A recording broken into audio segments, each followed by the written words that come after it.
What is your investigation telling you? Well, I have a better question for you, Steve. Why are you coming to the mic telling the country that it's not terrorism when your own intelligence agencies are telling you it is?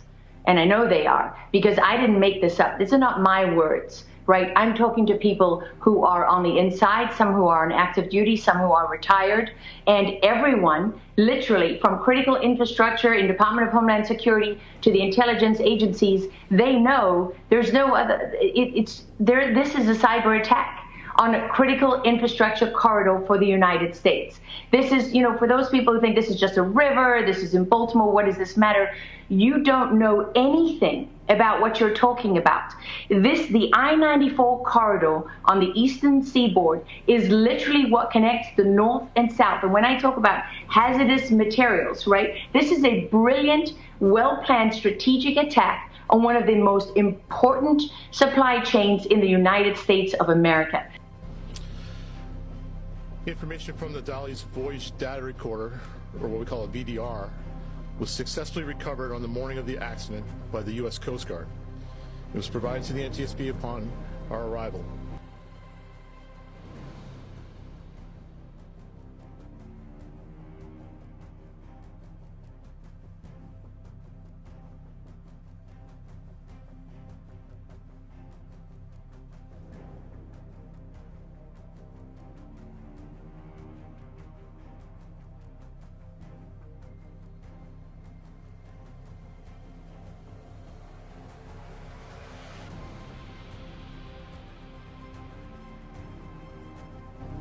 Approximately 6 hours of VDR data was provided to the NTSB. The recording included the time period from midnight to 6 a.m. By regulation, the VDR is required to record 30 days of history, and the NTSB is continuing to obtain more data. Your terminal with 21 Indian crew members, 2 local pilots, 56 hazmat containers on board.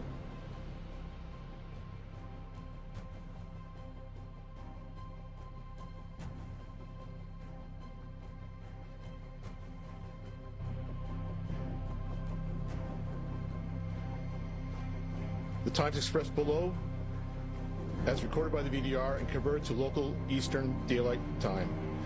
All information is preliminary and subject to final validation. The VDR data is comprised of audio from the ship's bridge, as well as recordings from the ship's VHF or very high frequency radios. The quality of that audio varies widely because of the high levels of background noise and alarms. Additional analysis will be performed at the NTSB's lab to filter out the audio and improve its quality. Additionally, the VDR recorded limited sensor data. An example of that data recorded includes ship speed, engine RPM, ship's heading, and rudder angle. The black box ceased recording. It just stopped. So the black box just stopped recording anything at 1:25 a.m., according to the NTSB.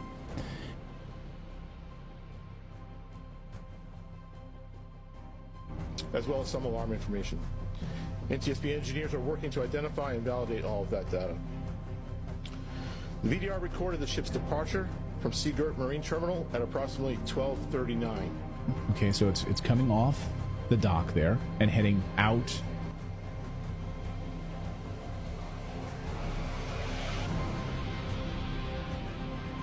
It recorded the ship's transit outbound in the Fort McHenry Channel.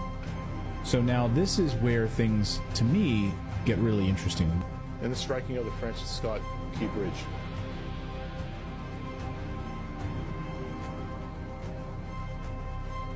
By 1:07, the ship had entered the channel, and by 1:24, the ship was underway on a true heading of approximately 141.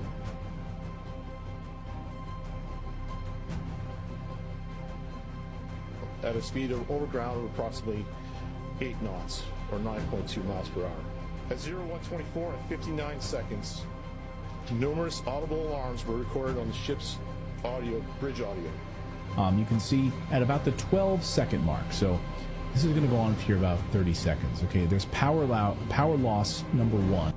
About the same time, VDR sensor data ceased recording. So there's a number of ways that hackers can gain access to important navigation systems on the bridge. Number one is through the tampering with GPS signals. Now, most state actors and some hackers at a higher level are able to penetrate the GPS satellite system and actually impose anomalies into the software. You can also spoof a GPS receiver if you're in close enough proximity to that receiver, because a number of things that happen with the GPS receiver are not encrypted. So there's a way locally, when you're within a certain distance of a vessel or a vehicle or that GPS receiver, where you can spoof that receiver locally, and that's a lot easier to do than to go in and to spoof the satellite. However, the VDR audio continued to record using the redundant power source. At around 01:26 and 2 seconds, the VDR resumed recording sensor data. So it comes back on here, and then you see black smoke. And during this time, there were steering commands and rudder orders recorded on the audio. You're going to see it change course. Around 01:27 and 4 seconds, the pilot ordered the Dali to drop the port anchor and ordered additional steering commands.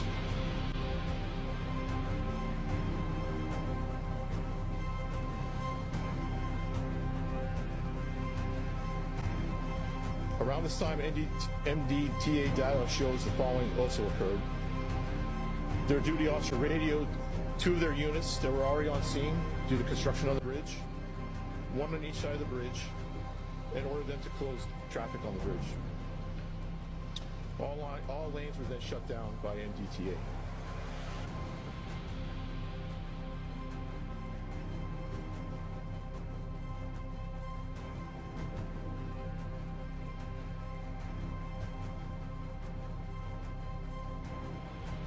Around 01:29, the ship's speed over ground was recorded at just under 7 knots, or 8 miles per hour. From this moment until approximately 1:29 and 33 seconds, the VDR audio recorded sounds consistent with the collision of the bridge. How much it had to divert itself. Look at, or how it moved position. Watch this.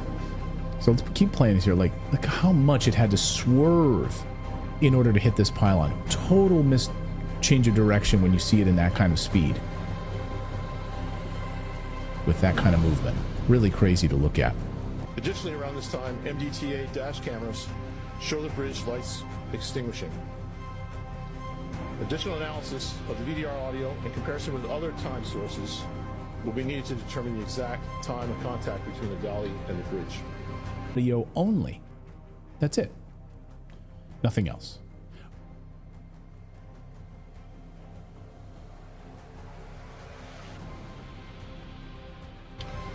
That's at 1:29 and 39 seconds, the pilot reported the bridge down over the VHF radio to the Coast Guard. The NTSB will later convene a group of technical experts to review the entire VDR recording and develop a detailed transcript of the dialogue and the event alarms as recorded. 6, the pilot made a general VHF call for tug assistance. So we have basically a few areas of that I just want to clarify. The data that we received from the Coast Guard, which was they were able to obtain on the bridge by downloading the information from the VDR from midnight to 6 a.m. That's a standard time frame. They provide that immediately, so we can see that time frame around when the accident or incident occurred, knowing that we can go back and get the rest, that there should be 30 days there. So this is the immediate information that they give us, but it's not, I don't want anyone to think anything was being held back. That's very standard information.